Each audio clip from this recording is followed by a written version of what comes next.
माँ के मिनती करब दुनू कल जोड़ी का। माँ के विनती करब दुनू कल जोड़ी का।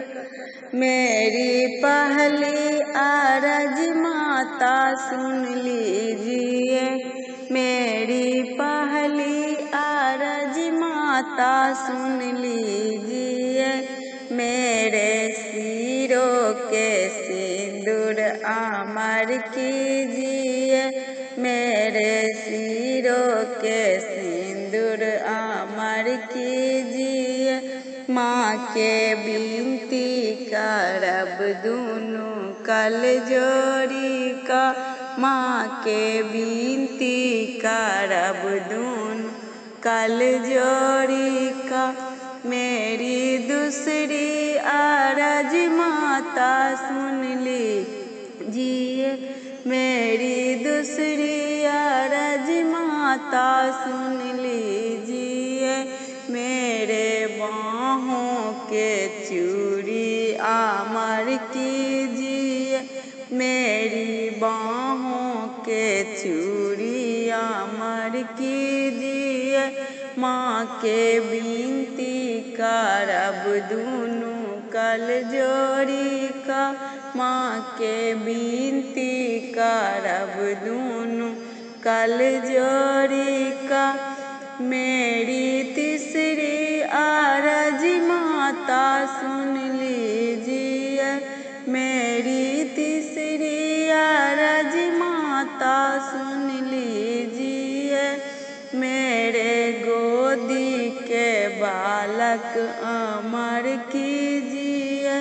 मेरे गोदी के बालक अमर कीजिए।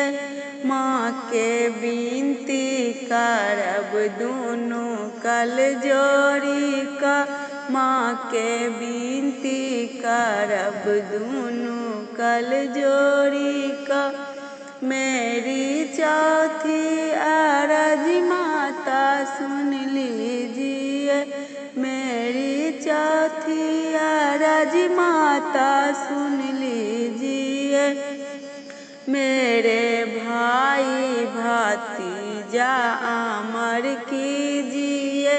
मेरे भाई भतीजा अमर कीजिए। माँ के विनती करब दुनू कल जोड़ी का। माँ के विनती करब दुनू कल जोड़ी का।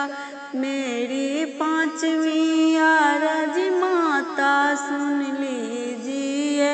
मेरी पांचवी अरज माता सुन लीजिए।